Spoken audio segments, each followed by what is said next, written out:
ఇక డీటెయిల్స్ లోకి చూస్తే అంగన్వాడీ కార్మికులకు కనీస వేతన చట్టాన్ని అమలు చేయాలని బీఎస్పీ నెక్రికల్ నియోజకవర్గ ఇన్ఛార్జి మేడి ప్రియదర్శిని అన్నారు. నల్గొండ జిల్లా నెక్రికల్ మున్సిపల్ చౌరస్తాలో అంగన్వాడీ కార్మికుల సమ్మె 11వ రోజుకు చేరిన సందర్భంగా బహుజన సమాజ్ పార్టీ ఆధ్వర్యంలో ఆమె పాల్గొని దిశకు సంఘీభావం తెలిపారు. ఈ సందర్భంగా మేడి ప్రియదర్శిని మాట్లాడుతూ అంగన్వాడీ కార్మికుల న్యాయమైన కోరికలను పరిష్కరించాలని డిమాండ్ చేశారు.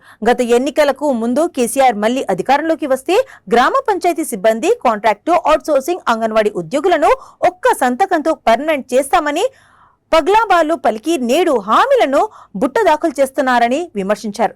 అంగన్వాడీలను రోడ్డున పడేసే ప్రయత్నం చేస్తున్నాడని, కేసీఆర్ మెడలు వంచి హక్కులను సాధించే వరకు పోరాటం ఆపేది లేదని మేడి ప్రియదర్శిని ప్రభుత్వాన్ని హెచ్చరించారు.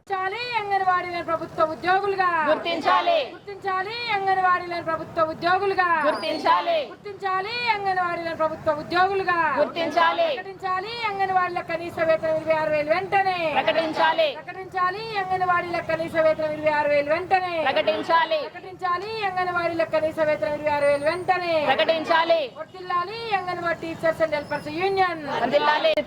ఈ ప్రభుత్వాలు చేయలేదు. ఎందుకంటే మన బిడ్డలకి కావాల్సినటువంటి చదువుకి దూరం చేసింది. ఇప్పుడు ఊర్లలో చూసుకున్నట్లయితే 20-30 బెల్ట్ షాపులు వచ్చినాయి. తెలంగాణ వచ్చిన తర్వాత 1,50,000 వైన్ షాపులు వచ్చినాయి. అంటే మీరు తాగండి, తూగండి, ఆ మత్తులో ఇట్లనే మునిగి తేలండి తప్పించి అదే మత్తులో మళ్ళీ ఎలక్షన్లలో వచ్చి ఓటేయండి, మళ్ళీ మీ బ్రతుకులు సర్వనాశనం చేసుకోండి అనేటటువంటి పరిస్థితులు మనకి కళ్ళకు కట్టిన